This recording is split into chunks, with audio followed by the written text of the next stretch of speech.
Mesdames, Mesdemoiselles, Messieurs, j'espère que le Père Noël s'est montré généreux et que vous avez passé de bonnes fêtes de fin d'année en compagnie de vos proches. Pendant l'année qui vient de s'écouler, nous avons participé aux côtés des associations patriotiques de la commune aux différentes manifestations commémoratives. Nous avons également, au cours du mois de décembre, distribué les colis de Noël à nos aînés qui attendent désormais notre venue avec beaucoup d'impatience et parfois même quelques friandises. Dans le cadre de l'Agenda 21, en collaboration avec le Point Jeune et le Centre de loisirs, nous avons participé à une opération de plantation d'arbres aux abords du stade. Comme annoncé l'an dernier, le réaménagement de la cour de l'école maternelle est en cours. Après avoir tracé le cheminement pour les vélos, nous avons décidé d'installer des bancs autour des arbres et de la pelouse synthétique.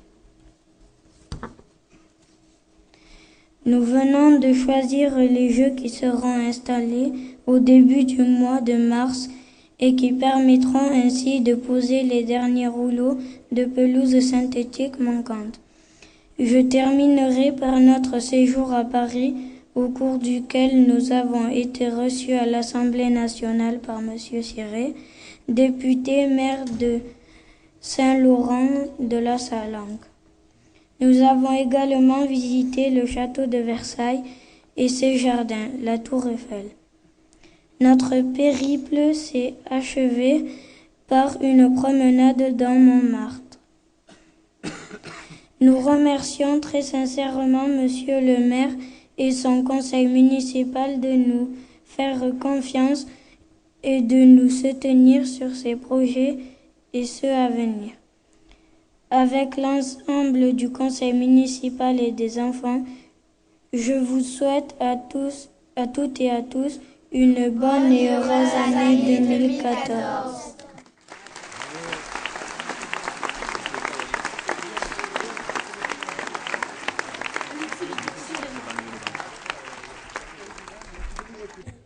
Bon, d'abord, je voudrais vous féliciter pour le film. Je crois que vous toutes et vous tous partagez mon sentiment. Remarquable. Alors, le choix des musiques aussi, on a envie de danser au début. Et puis après, j'ai entendu là où t'es papa tous les soirs, mon fils me le dit quand j'arrive trop tard, donc ça m'allait très bien. La salle est immense, pleine. Et ma première réflexion, c'est de me dire, c'est beau la démocratie. C'est beau la démocratie communale. C'est démocratie de proximité. Et on l'a vu d'ailleurs dans le film, qui permet à chacun et à chacune de se sentir dans un environnement qu'il repère, qu'il connaît, chaleureux, fraternel. Et vous voyez, à la communauté d'agglomération, ce que j'ai essayé de faire et ce qu'on a fait ensemble, les maires sont ici, les conseillers communautaires sont là, précisément de respecter cette démocratie communale, précisément de lui permettre de se déployer et d'être aux côtés de chacun de nos concitoyens. Mais à côté de cette démocratie communale, pour qu'elle puisse se développer, il faut aussi un projet collectif, comprendre qu'on est dans un grand territoire, et que les grandes questions du développement durable, j'ai entendu, on parlait de l'agenda 21, ne peuvent pas se résoudre uniquement à l'échelle communale. Le développement économique, n'est-ce pas Romain? Ça ne peut pas se résoudre à l'échelon communal. Je parlais tout à l'heure du développement durable, n'est-ce pas Dominique? Ça ne peut pas se résoudre à l'échelle communale. Et donc il faut constamment veiller au projet collectif et au respect de l'identité communale. C'est ce qu'on a essayé de faire à Perpignan-Méditerranée. J'en dirai pas plus. J'en dirai pas plus parce que votre mère m'a souvent invité ici à Saint-Hippolyte. Et donc j'ai déjà eu l'occasion, très souvent, de dire ce que faisait la communauté d'agglomération pour Saint-Hippolyte. Et votre maire a su exploiter, allez, je le dis comme ça, le budget de Perpignan-Méditerranée et attirer vers Saint-Hippolyte le maximum de ce que nous pouvions apporter aux communes, aux 36 communes. Hippolytaines, Hippolytains, mesdames et messieurs, l'homme le plus heureux est celui qui fait le bonheur d'un plus grand nombre d'autres, disait Diderot. Mon bonheur ce soir, c'est de vous réunir aussi nombreux. À un moment donné, je pensais qu'on n'y arriverait pas à caser tout le monde, mais bon, ça va. Pour assister donc à cette traditionnelle cérémonie des vœux. C'est un moment festif, de partage. Et dès la fin de ce discours, je me tiendrai à la disposition de chacun, comme chaque année, autour du buffet qui nous attend. Car j'aime particulièrement ces instants, et donc nous aurons l'occasion de nous rencontrer et de discuter. Cette nouvelle année 2014 sera marquée par un renouvellement municipal et intercommunal, partout en France. Ce temps fort démocratique permettra à tous les candidates et candidats de faire valoir leurs arguments. En raison des élections prochaines, dont le premier tour est fixé au dimanche 23 mars, je ne vous présenterai pas ici le bilan de ce mandat, mais je parcourrai tout de même, comme à l'accoutumée, les principales réalisations de l'année écoulée. Au titre de 2013, nous avons inauguré l'espace du docteur Gaston Banet, dédié au point jeune, avec aujourd'hui 180 inscrits sur la structure, et également dédié à diverses associations locales. J'ai souhaité ainsi honorer les engagements que j'avais pris vis-à-vis du monde associatif bénévole, en proposant à certaines associations des locaux modernes, fonctionnels et adaptés à leurs besoins spécifiques. Dans un village comme le nôtre, la vie est rythmée par la dynamique associative, et j'y suis particulièrement attaché. Je suis très heureux de vous dire que notre commune en compte aujourd'hui 32. Elles disposeront d'ailleurs bientôt d'un grand espace extérieur qui sera également disponible à tous les Hippolytains sur réservation. En effet, l'aire de loisirs est en cours de réalisation. Elle devrait être opérationnelle avant la fin du premier trimestre 2014. Préparez-vous donc à des festivités champêtres dès ce printemps. La voirie n'a pas été en reste cette année. Et nous poursuivons la rénovation des grands axes de la commune avec le boulevard de la Marine, que j'aurai d'ailleurs l'honneur et le plaisir d'inaugurer demain matin à 11h avec Jean-Paul. Et donc, je voulais à cette occasion vous remercier de votre patience. Cela a été long, mais le résultat en valait la peine. Vous pouvez désormais rejoindre les écoles depuis le centre du village en empruntant de larges trottoirs ou encore la piste cyclable. L'éclairage public, le mobilier urbain, l'enfouissement des réseaux d'eau, d'assainissement, d'électricité, de télécommunications, tout a été repensé pour votre confort. Et avec le boulevard de la Marine, 80% des grands axes ont été rénovés. Vous avez également remarqué le nouvel accès au bureau de poste, mieux sécurisé et adapté au passage de fauteuils roulants et des poussettes. Ces aménagements répondent au plan de mise en accessibilité de la voirie et des espaces publics que nous avons mis en place et pour lequel notre commune était précurseur. D'autres travaux tout aussi nécessaires ont été réalisés avec le cuvelage de la Gouille Cap-d'Al. Notre réseau d'eau pluviale permet d'assainir la commune et il était indispensable de renforcer notre principal exutoire. Ces travaux ont été financés à 66% par la communauté d'agglomération Perpignan-Méditerranée, le reste à charge de la commune. La qualité du cadre de vie, le bien-être, passent également par la sécurité. Une expérimentation a vu le jour cette année. Sous l'impulsion de certains résidents du quartier de la rue du Pont-Levis, la commune s'est engagée dans une démarche quartier tranquille, en partenariat avec la gendarmerie de Saint-Laurent et Monsieur le Préfet. 2 référents bénévoles du secteur sont chargés de recevoir les appels des résidents pour toute interrogation. Ceux-ci doivent à leur tour transmettre ces informations au garde champêtre ou à l'adjoint délégué, qui, selon l'importance des faits, effectuera une ronde sur place ou transmettra l'information à la gendarmerie. Une signalisation particulière a été installée dans le secteur. Toutefois, je voudrais rappeler que les gardes municipaux n'ont pas vocation à se substituer à la gendarmerie. La sécurité des personnes, votre sécurité, est une compétence de l'État. Les communes n'interviennent qu'en soutien. Et il est nécessaire pour nous de s'organiser contre une petite délinquance qui a tendance à simplifier et à créer une nuisance à notre confort de vie. Des rondes ont été mises en place et sont organisées en partenariat avec la gendarmerie et les gardes municipaux. À Saint-Hippolyte, le choix d'avoir créé une brigade est assumé par les élus que nous sommes. Et même si l'on ne peut solutionner tous les problèmes, cette équipe intervient de façon rapide, ponctuelle et précise. Saint-Hippolyte fait partie des 36 communes de l'agglomération Perpignan-Méditerranée depuis juillet 2006. Ce partenariat est un atout qu'il vous est sûrement difficile d'appréhender. Le président vous l'a un petit peu exposé. Et nous bénéficions de son personnel, qui est présent ici, j'en remercie quelques-uns, chefs de service, compétents et spécialisés. Perpignan-Méditerranée, c'est une vision à grande échelle du développement du territoire, grâce au partage de nombreuses compétences. La voirie, l'eau, l'assainissement, les transports en commun, le ramassage des déchets, la gestion de nos espaces naturels, l'habitat et bien sûr l'économie et l'aménagement du territoire.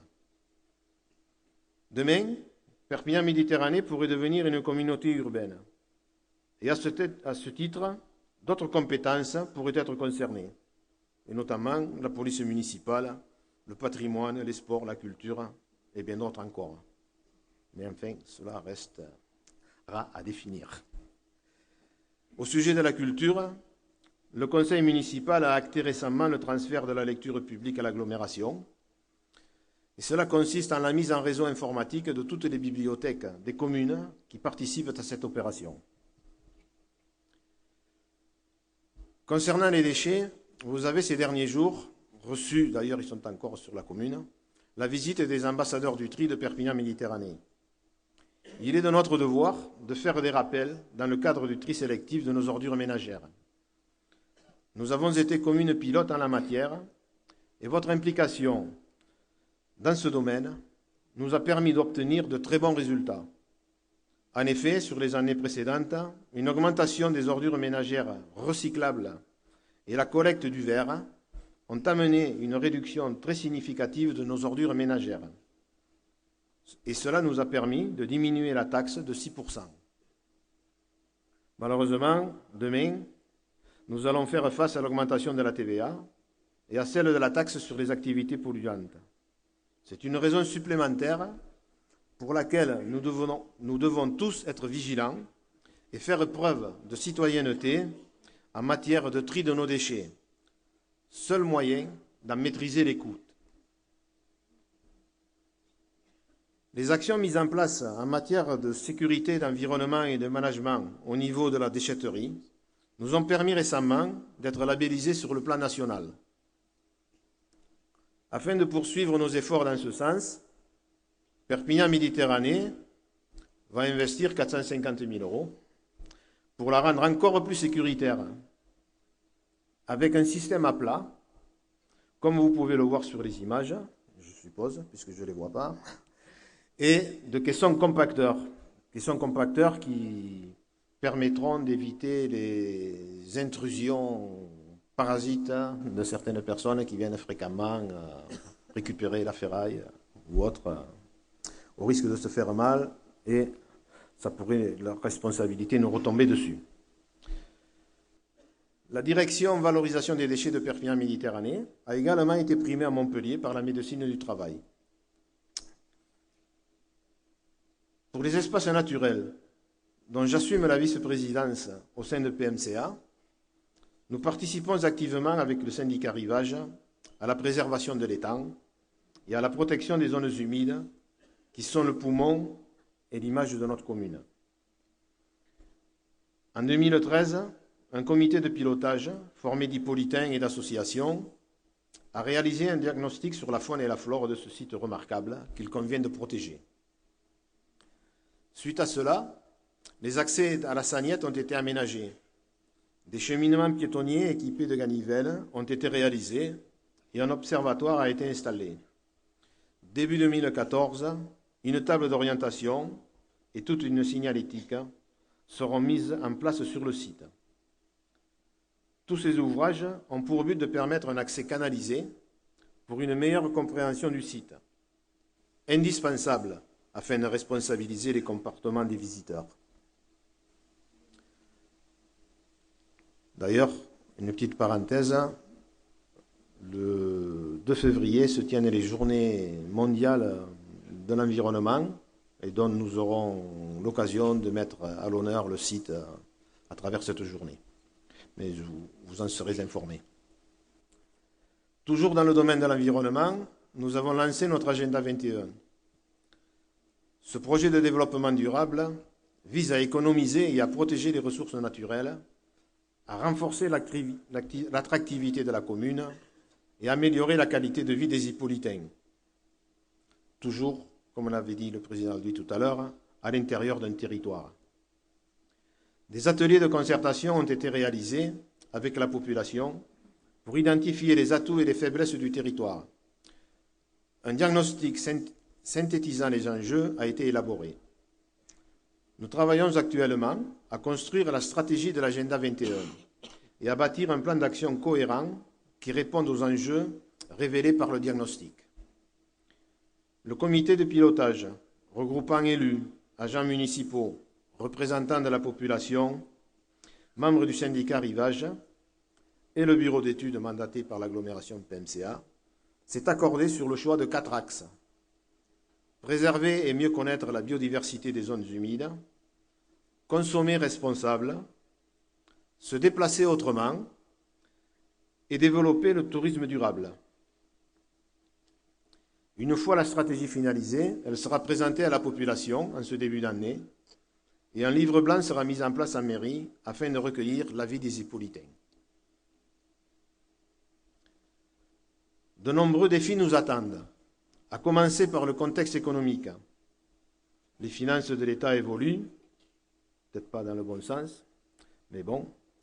Après 3 ans de gel des dotations aux collectivités locales, une réduction de 1,5 milliard d'euros est annoncée, dont 840 millions pour le bloc communal.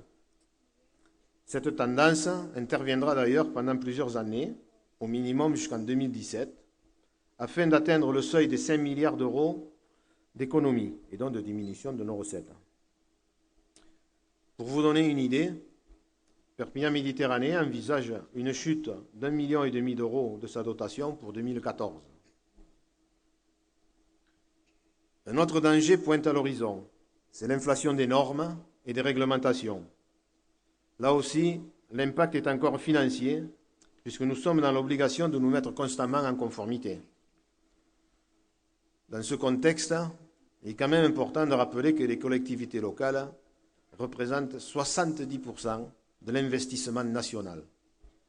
Nous sommes les premiers entrepreneurs de France et par conséquent, nous soutenons l'emploi et le développement économique. Nos partenaires habituels, État, région, département, Perpignan Méditerranée, caisse d'allocation familiale, ne sont pas épargnés. Il est plus difficile désormais de se voir attribuer un concours financier. J'ai eu la chance, pour l'année écoulée, tout de même, d'avoir obtenu plus de 70% de subventions pour la construction du point jeune, ce qui sera de plus en plus rare. En effet, il a un petit peu augmenté par rapport à l'inauguration, puisqu'à la veille de Noël, le 24 décembre pour être précis, notre taux de subventionnement a augmenté grâce à une aide financière du Conseil général pour un montant de 50 000 euros. Je les remercie. Il va donc falloir, à notre échelle, une parfaite maîtrise des futures dépenses pour ne pas faire peser davantage encore l'effort financier sur les ménages. On peut également s'interroger sur le devenir des communes. Il nous faudra être plus forts encore pour faire en sorte que nos communes ne deviennent pas des coquilles vides dans le cadre de la réforme territoriale qui va obligatoirement se mettre en place et confier aux intercommunalités plus de pouvoir. Celle-ci est annoncée depuis quelques années et elle devient donc aujourd'hui une réalité. Le gouvernement prévoit des changements pour les années à venir. La priorité actuelle, c'est donc le renforcement des intercommunalités, des pôles urbains, la création des métropoles, au détriment, si je puis m'exprimer ainsi, de la ruralité. Le millefeuille territorial, mis en place depuis les années 80, doit obligatoirement être allégé. On en vient à se demander quelle place sera réservée aux maires. Quel sera leur rôle? Face à ces profonds changements, au contexte économique et budgétaire difficile, Saint-Hippolyte devra relever demain de multiples défis.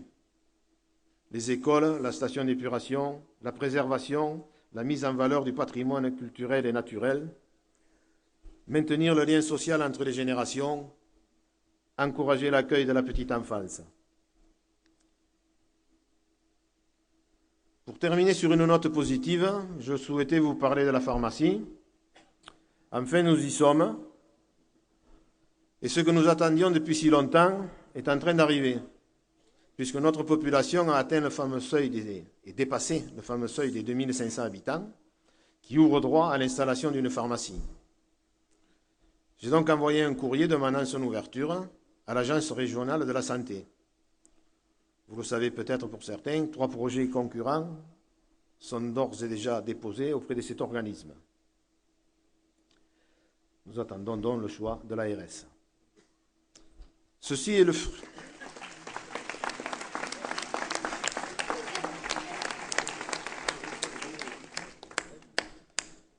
Ceci est le fruit de l'évolution de notre village.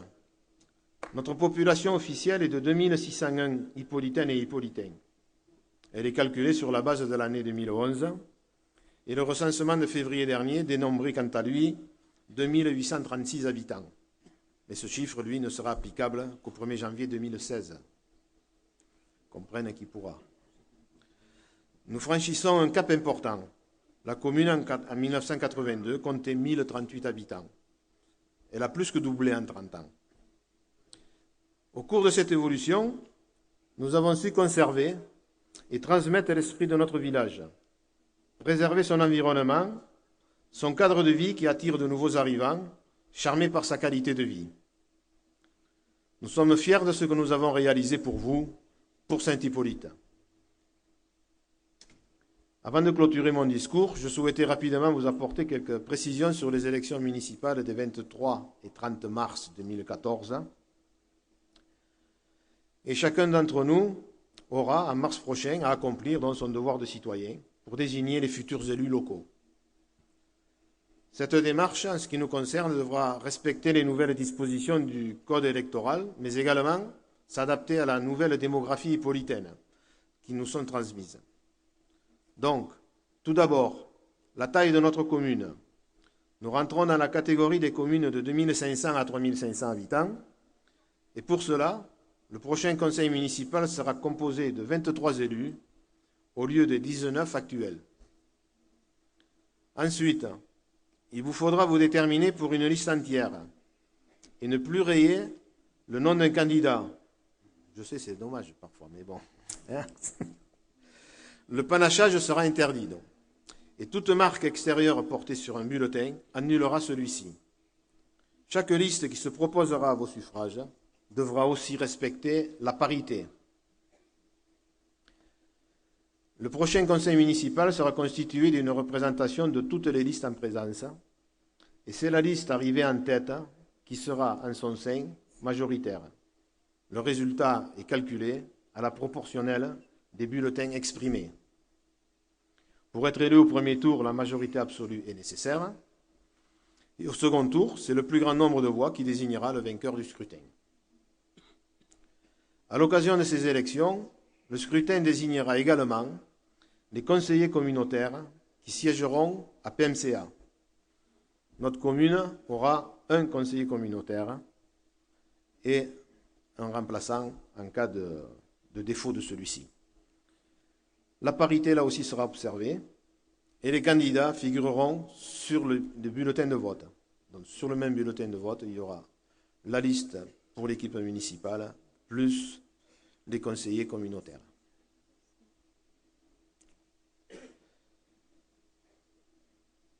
Avant de tourner la page 2013, je voudrais adresser mes remerciements à M. David Alberni, comme chaque année, pour avoir mis gracieusement à notre disposition les plantes et fleurs permettant de donner un peu de couleur à cette cérémonie.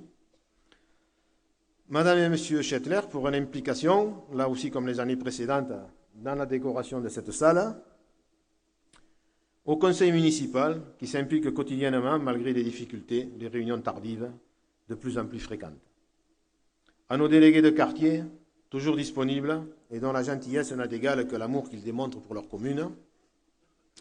À nos associations, de plus en plus nombreuses, qui favorisent le vivre ensemble et démontrent le dynamisme de Saint-Hippolyte. À vous tous, à vous toutes, Hippolytaines et Hippolytains, qui nous avez soutenus et encouragés dans nos actions. Recevez de ma part, ainsi que de celle de tous les membres du conseil municipal, nos vœux les plus sincères pour la nouvelle année 2014. Que celle-ci vous apporte tout ce que la précédente n'a pu vous transmettre, sans oublier la santé, le bonheur et la réussite dans vos projets. Et comme le disait un ancien dans le film, Iparmul Zainz.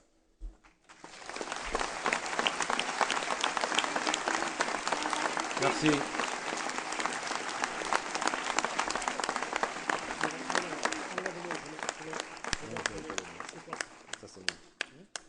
Nous allons maintenant procéder à la remise des médailles de chevalier dans l'Ordre national du mérite agricole. 2 distinctions ont été décernées par M. le ministre de l'Agriculture. L'une d'entre elles à M. Philippe Conil, que je dois excuser car retenu par des obligations professionnelles, ne peut être malheureusement parmi nous ce soir. La deuxième à M. Gérard Vidal, autre hippolytain bien connu de nous tous. Et je lui demande donc de bien vouloir nous rejoindre, ainsi que notre député maire, M. Fernand Ciré, qui va lui remettre cette distinction.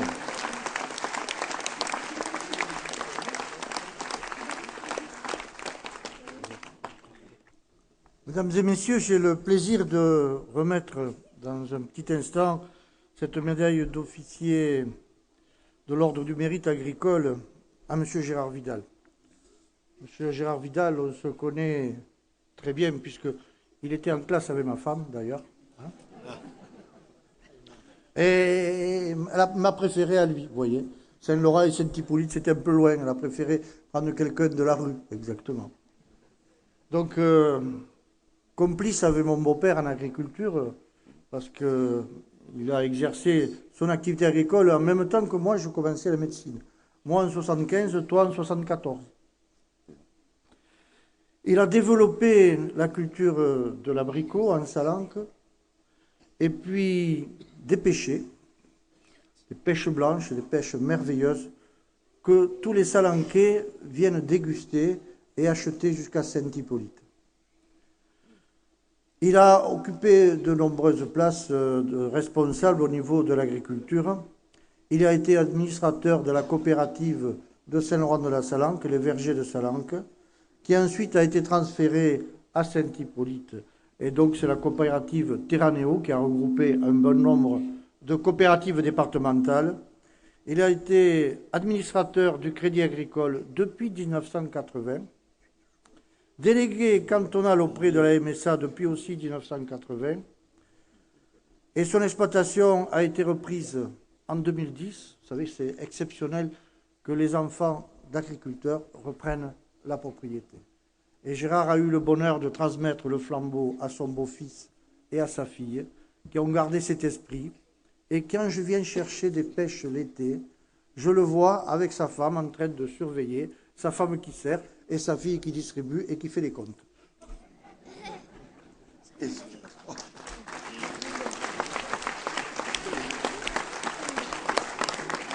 Alors je pense, Gérard, que ce diplôme, tu l'as mérité.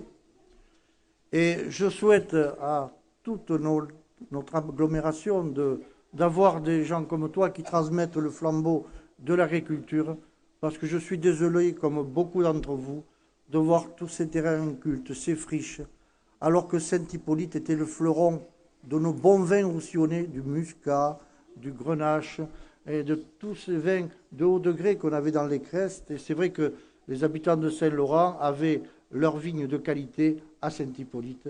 Et c'est là où se faisaient un petit peu les mariages, quand on faisait les vendanges et la moustisse. Vous vous rappelez de la moustisse. Voilà, alors Gérard, donc je vais avoir le plaisir de te décorer au nom du ministre de l'Agriculture de cette médaille du mérite national agricole.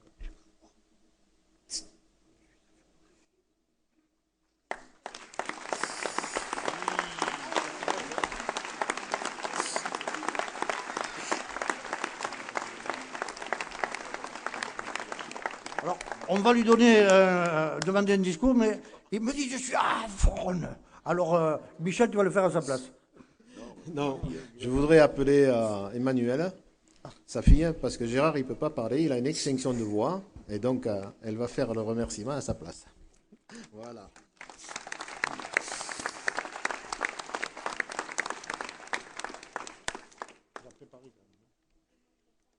Bon, pour un bavard comme mon papa, c'est pas évident d'être à Faune le jour J, mais bon, je vais m'y mettre. Donc, je vous remercie pour cette distinction honorifique que je voudrais partager avec ma femme, sans qui je ne serais pas ici. Elle a cru en mes rêves et ensemble nous nous sommes battus pour les réaliser. Cette passion qui m'a animée tout au long de ma vie dans l'exercice de ma noble profession, cette vie de persévérance, de courage et d'enthousiasme, j'ai voulu la transmettre. Aujourd'hui, je dis merci à mes enfants, car au fil des jours, je vois que j'ai réussi ma vie de paysan.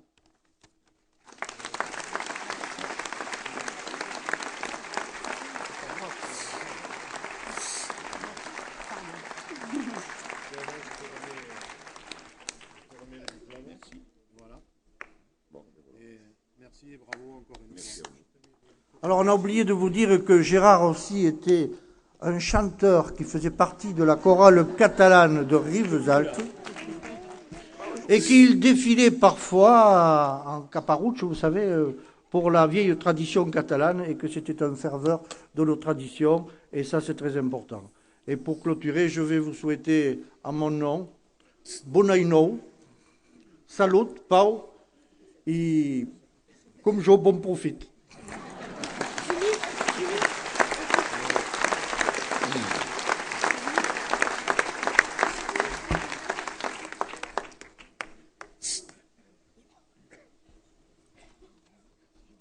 Alors, si vous permettez, nous allons procéder maintenant à la récompense des gens qui se sont investis quant à la mise en valeur de notre patrimoine et de notre village, dans le cadre du concours des balcons et des terrasses fleuries, ainsi que des jardins fleuris. Alors, je voudrais appeler, dans le cadre des balcons et des façades fleuries, Monsieur Michel Parnot, qui a obtenu le premier prix à Saint-Hippolyte.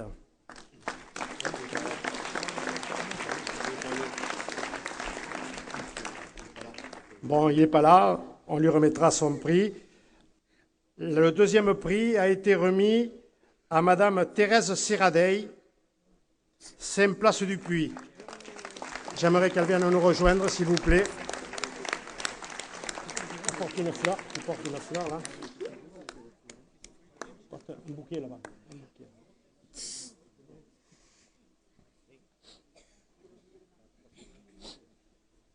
Je te remets un bon d'une valeur de 50 € que tu iras chez M. David Albert nous récupérer. Et puis la remise de cette plante également. Tiens, la plante. Dans le cadre toujours des balcons et des façades fleuries, j'appellerai Madame Madeleine Gary, 1 rue du Pont, pour le troisième prix. Ouais, pareil.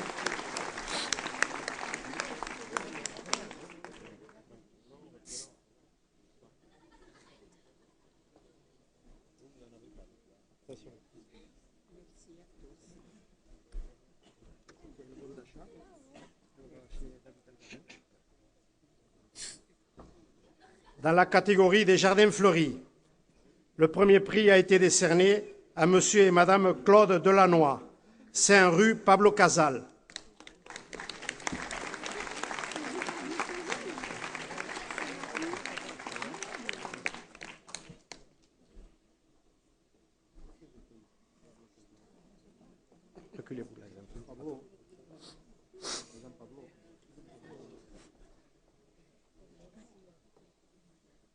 Venez par là.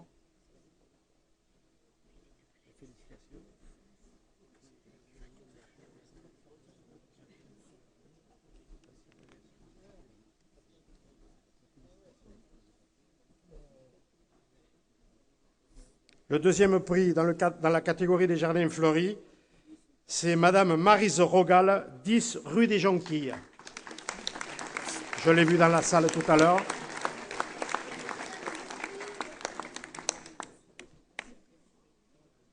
Elle arrive. Je tenais à vous dire que pour le premier prix, ils ont également un bon d'achat de 80 €. Pour les deuxièmes prix, un bon d'achat de 50 €. Et pour le troisième prix, un bon d'achat de 30 €. Voilà, mes félicitations. Le bon d'achat. Un bon d'achat de 50 €. Et puis là, chez M. Garni.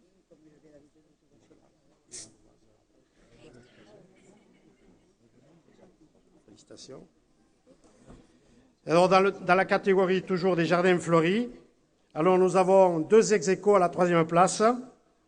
Nous avons Madame Renaud et Monsieur Henri Nicolas, Saint-Rue de la Fontaine.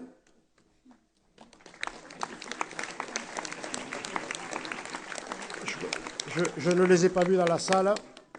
On leur remettra le prix. Et puis, nous avons également ex-aequo Monsieur et Madame Jean-Paul Héras, 2 rue des Amandiers. Je crois que j'ai vu Madame Héras dans la salle.